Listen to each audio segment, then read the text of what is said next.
Hai horror lovers, gimana kabarnya? Aku harap semua baik-baik saja ya. Kembali lagi di channel Bisikan Horor.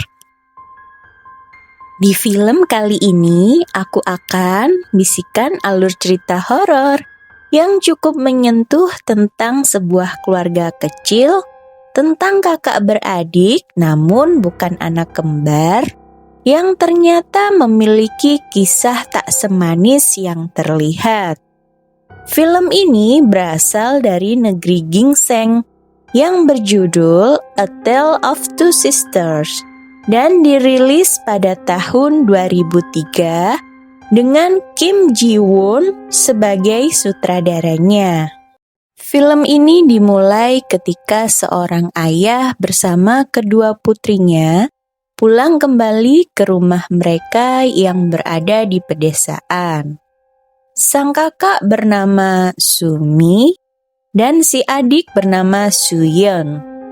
Adik dan kakak ini disambut oleh ibu tiri mereka berdua. Tampaknya kedua bersaudara ini tak menyukainya. Bahkan si adik cenderung takut kepadanya. Ketika di kamar, Sumi yang membuka lemari sangat terkejut melihat pakaian dan motif sama persis semua. Singkat cerita, saat mereka makan malam bersama, tampak suasana di meja makan begitu hening. Si ibu tiri mencoba membuka percakapan, namun tak ada yang tertarik untuk mendengarnya. Ibu tiri tersebut mengatakan akan mengundang adik iparnya, yaitu paman dan bibi Sumi, untuk makan malam bersama. Ketika mendengar hal tersebut, Sumi marah dan mengatakan jika tak ingin bertemu paman dan bibinya tersebut. Ia pun meninggalkan meja makan yang diikuti oleh Suyeon adiknya. Ketika tidur malam, Suyeon mendapati gangguan. Ia melihat pintu kamarnya terbuka sendiri, dan ada jari tangan di pintu itu. Suyeon yang penakut hanya bisa menarik selimutnya ke atas. Selimut tersebut seperti sedang ditarik ke bawah oleh seseorang, dan pintunya terbanting dengan sendirinya. Suyeon pun akhirnya memutuskan pergi ke kamar kakaknya. Sumi yang telah mendengar cerita Suyeon memutuskan untuk turun ke bawah mengecek keadaan. Terlihat ayahnya sedang tertidur di sofa ruang tamu. Tak lama ibu tiri datang. Ia mengatakan agar Sumi tidak mengganggu ayahnya. Sumi yang justru terganggu dengan kedatangan ibu tirinya tersebut, ia mengelak dengan alasan ingin turun mengambil minuman. Saat Sumi mengambil minuman, ia menemukan bungkus aneh di dalam kulkas, dan bungkus tersebut berisi burung yang telah berlumuran darah. Sumi dan Suyeon memutuskan untuk tidur bersama di kamar Sumi. Ia mengatakan bahwa ada yang aneh dengan ibu tiri dan dengan rumah mereka. Keesokan paginya, Sumi tampak gelisah. Ia bermimpi buruk seperti bermimpi didatangi oleh wanita misterius di kamarnya. Dan tiba-tiba tampak ada darah yang mengalir di kaki wanita tersebut. Sumi langsung terbangun dari tidurnya. Ia mendapati adiknya sedang menstruasi. dan darahnya mengotori spraynya. Sumi pun langsung mengambil pembalut milik ibu tirinya dan mencuci spraynya. Sumi berjalan-jalan di hutan dekat rumahnya. Di sana ia menemukan sebuah gudang tempat barang-barang lama mereka disimpan. Di sisi lain, Suyon sedang duduk di teras sendirian dan melihat sangkar burung milik ibu tirinya. Entah apa yang dipikirkan Suyon pada saat itu.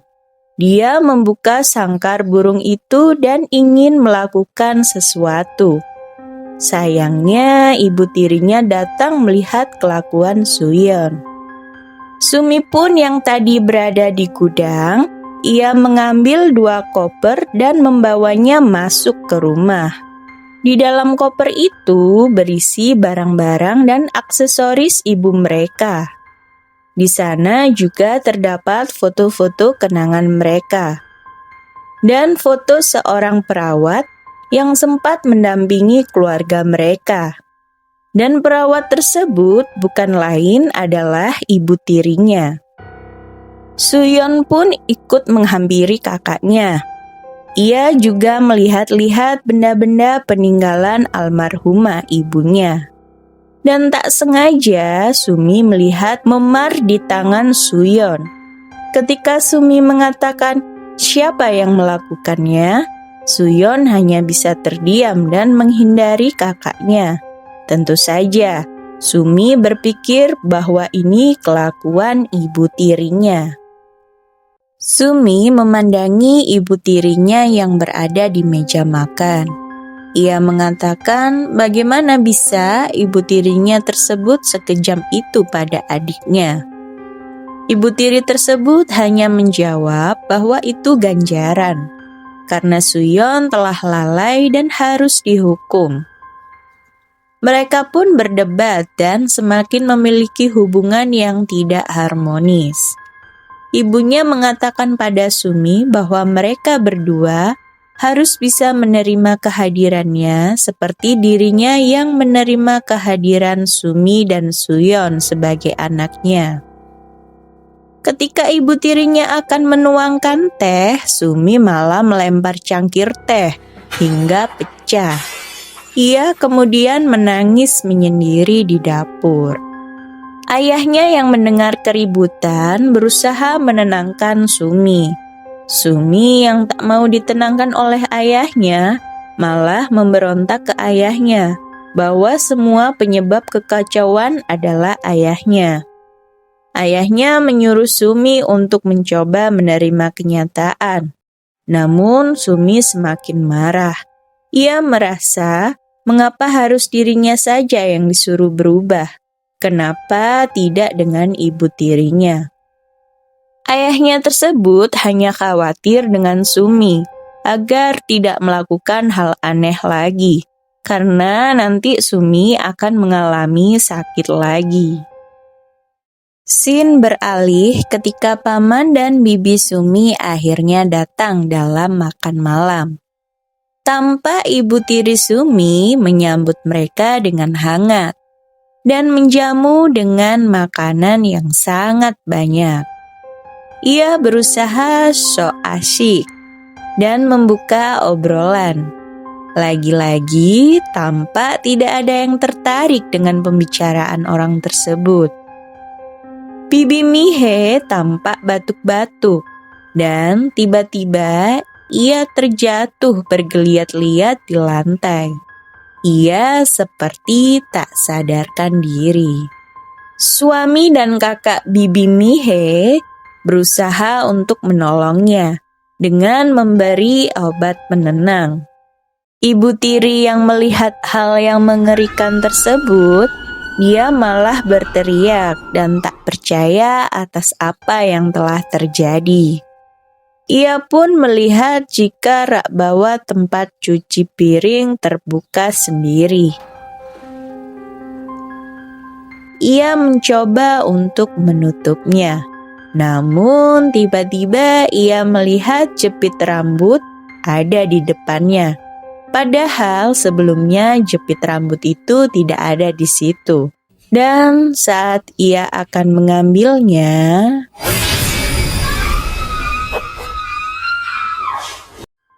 Paman dan Bibi Sumi memutuskan untuk pulang saja. Di dalam mobil, si Bibi bercerita jika ia melihat ada sosok wanita di bawah rak cuci piring. Ayahnya kemudian memberi obat pada istri mudanya tersebut. Ia mengatakan bahwa istrinya tersebut hanya berhalusinasi saja. Sang istri mengelak. Dia mengatakan bahwa ada hal yang aneh di rumah mereka semenjak kedatangan anak-anak tirinya. Sang ayah berusaha menenangkannya jika istrinya tersebut butuh banyak penyesuaian. Dan si ayah pun menawarkan akan mencoba berkeliling rumah agar istrinya tersebut merasa aman. Sang ayah melihat ada sangkar burung yang ditutup.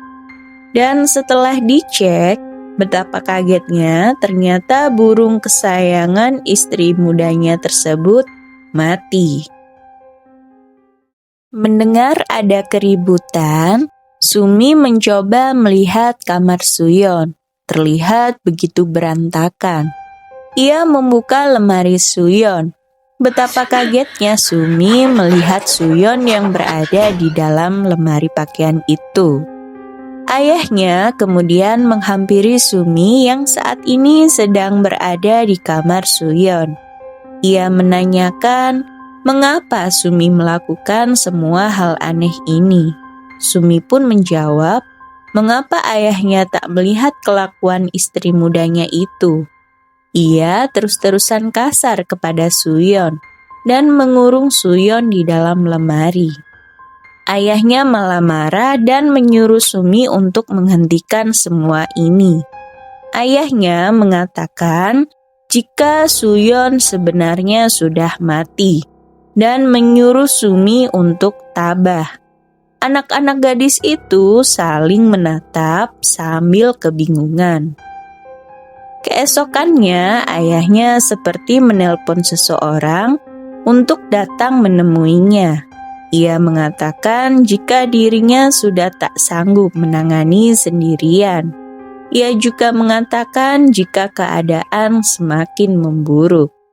Scene beralih ketika ibu tirinya menggeret sebuah karung yang seperti berisikan manusia. Ia pun memukuli karung itu secara bertubi-tubi. Sumi terbangun mendengar hal itu. Ia menemukan jejak darah di lantai. Ia pun mengikutinya dan mengarah ke sebuah karung yang telah dipukul-pukul oleh ibu tirinya tadi. Ia mencoba membuka tali pengikat karung itu, yang ia kira di dalamnya ada Suyon. Namun talinya yang terlalu kuat, ia mencari gunting di dapur, namun tak menemukannya. Terlihat ibu tirinya habis memasak air dan sudah mulai mendidih airnya. Sumi kembali mengecek karung tadi, namun ternyata karung tersebut menghilang. Diikutinya lagi jejak darah itu yang ujung-ujungnya mengarah ke lemari pakaian Suyon. Ketika ia membukanya, karung itu memang berada di sana, dan ia pun mencoba membukanya lagi. Tiba-tiba ibu tirinya mengagetkannya dengan membawa teko panas yang telah digunakan untuk merebus air tadi. Ia pun menyiramkan air panas itu ke muka Sumi. Namun Sumi menangkisnya dengan cepat. Ia langsung mengambil gunting dan menusukkan gunting itu ke tangan ibu tirinya tersebut. Terjadi perkelahian antara mereka berdua yang menyebabkan kaca kotak P3K retak dan Sumi yang pingsan terjatuh. Ketika dalam kondisi setengah sadar, Sumi melihat darah di lantai hilang, dan ibu tirinya berbicara padanya. Apakah Sumi belum mengerti juga? Dan apakah Sumi mengingat apa yang pernah ia katakan sebelumnya, bahwa Sumi akan menyesal suatu hari nanti? Tiba-tiba ibu tiri itu menggeret patung yang berada di dekat sana, dan ia memecahkannya di sekitar Sumi. Tak lama ayah Sumi datang. Ia melihat Sumi yang tergeletak di lantai. Ia taruh di sofa ruang keluarga. Terlihat ada bekas darah tusukan di tangan Sumi. Ayahnya pun mengambil obat yang ada di kotak P3K yang kacanya retak tadi. Ayahnya juga melihat ada boneka di dalam karung yang berada di lemari Suyon tadi. Anehnya, wanita yang duduk di sofa tadi yang awalnya diduduki oleh Sumi, malah ibu tirinya yang duduk di sana. Ibu tiri tersebut menanyakan di mana keberadaan Sumi sambil menerima obat yang diberikan ayahnya. Sang ayah berkata untuk menghentikan semua ini karena dirinya sudah benar-benar lelah menghadapinya. Ayahnya keluar meninggalkan ruangan dan menyuruh seseorang untuk datang dan memasuki ruangan itu. Dan ternyata orang yang memasuki ruangan itu adalah ibu tirinya. Otomatis yang ada di dalam ruangan itu adalah Sumi yang selama ini memerankan peran ganda, yaitu menjadi dirinya dan menjadi ibu tirinya. Jadi selama ini Sumi hanya berhalusinasi tentang ibu tirinya. Yang berada di karung sebenarnya sebuah boneka dan bukan Suyon. Yang memukul-mukul karung tersebut juga ternyata adalah Sumi. Tentu saja, yang menusukkan gunting juga adalah diri Sumi sendiri. Yang membunuh burung juga adalah Sumi. Sumi pun datang ke rumah itu sendirian, tidak bersama Suyon. Ayahnya menyuruh Sumi untuk meminum obat agar dirinya tenang, dan sang ayah membawa Sumi ke rumah sakit jiwa karena ia merasa sudah tak sanggup merawat Sumi sendirian di rumah. Ibu tirinya itu menghampiri Sumi. Ia berharap Sumi bisa menerima kenyataan dan Sumi akan merasa lebih baik jika berada di sana. Sumi langsung menggenggam erat tangan ibu tirinya itu, seakan tak ingin melepasnya.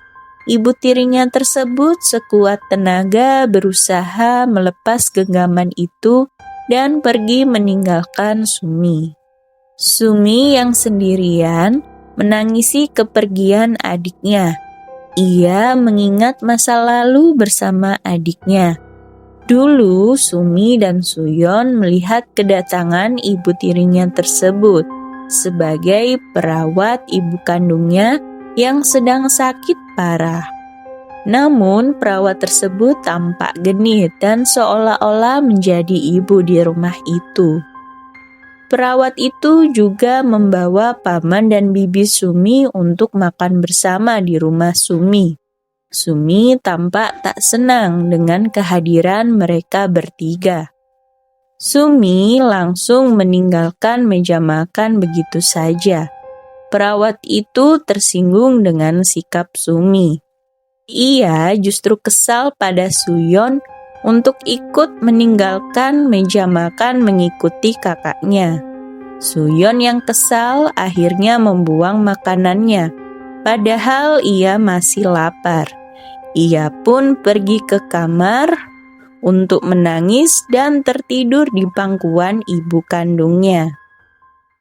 Ketika Suyon bangun dari tidur siangnya, ia melihat lemari pakaiannya terbuka dengan sendirinya. Ia yang penasaran mencoba melihat isi lemari pakaian itu. yang ternyata setelah dibuka ada mayat ibu kandungnya yang bunuh diri dengan meminum obat overdosis dan bergantung diri di dalam lemari. Hal ini ia lakukan karena ia merasa cemburu dengan kehadiran perawat itu yang seperti akan merebut suaminya. Ia juga merasa dirinya sudah tak menarik lagi dan sakit-sakitan. Ia pun tak kuat menahan rasa sedih karena anak-anaknya yang tidak diperlakukan baik oleh perawat itu. Suyon pun berusaha menarik-narik ibu kandungnya itu agar keluar dari lemari. Namun naas. Lemari yang besar itu justru menimpa dirinya, dan ia kesulitan untuk mengeluarkan diri dari sana. Mendengar ada suara ribut dari kamar Suyon, si perawat yang kini menjadi ibu tirinya tersebut mencoba mengeceknya. Terlihat ada tangan yang sedang meminta bantuan di balik lemari itu. Namun si ibu tiri itu ketakutan dan hanya memperhatikannya saja tanpa ada niatan untuk membantu. Ia malah pergi keluar kamar. Ia sempat berubah pikiran akan menolongnya, tapi ia malah bertemu Sumi di sana. Sumi malah mengatakan bahwa dirinya tak senang dengan keberadaan calon ibu tirinya tersebut. Menurutnya, si perawat itu seakan bertingkah sebagai ibunya, dan Sumi meminta agar orang tersebut menjauh dari kehidupan mereka. Lagi-lagi karena dirinya kembali tersinggung dengan sikap Sumi, ia mengatakan jika Sumi akan menyesali perbuatannya kali ini suatu hari nanti. Hal ini diartikan jika si perawat itu mengurungkan niatnya untuk membantu orang yang sedang berada di bawah lemari tersebut.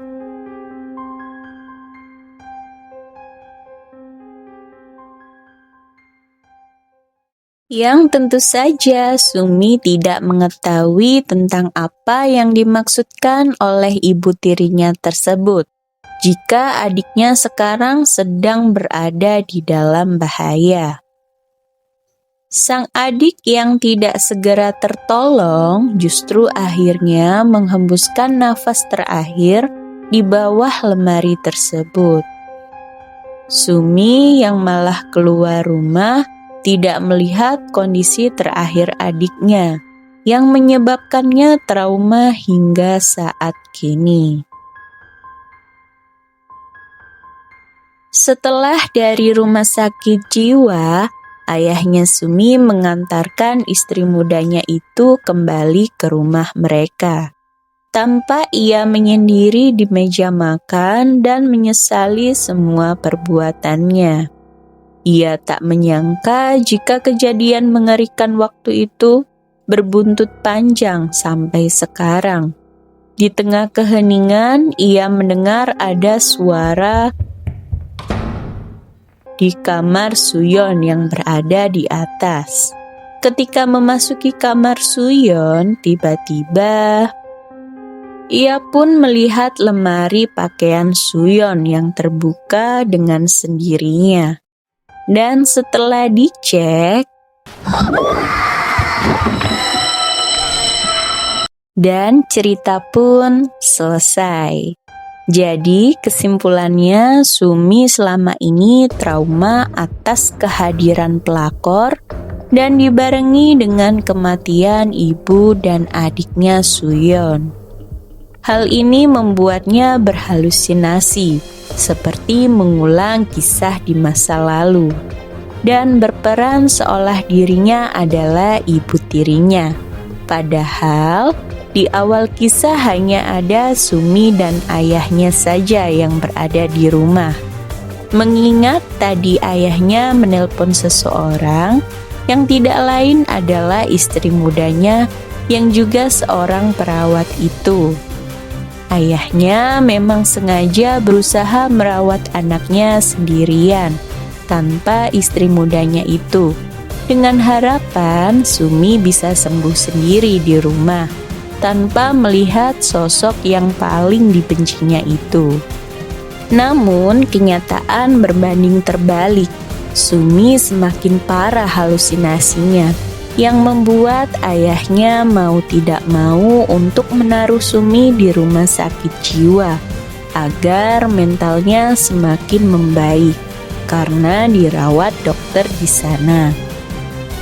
Menurutku film ini layak mendapat nilai 9 dari 10 karena memiliki konsep cerita yang membuat penontonnya sedikit berpikir lebih dalam. Hikmah yang bisa diambil dari cerita ini adalah jangan ada pelakor di dalam sebuah rumah tangga, karena hal itu dapat mengganggu ketentraman jiwa dan raga keluarga yang bersangkutan. Oke horror lovers, sekian video kali ini.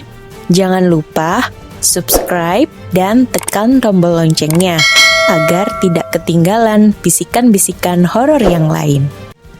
Kalian bisa like dan request film horor apa selanjutnya yang mau aku bisikin. Kalian tulis aja di kolom komentar ya. Oke, see you di next video. Bye.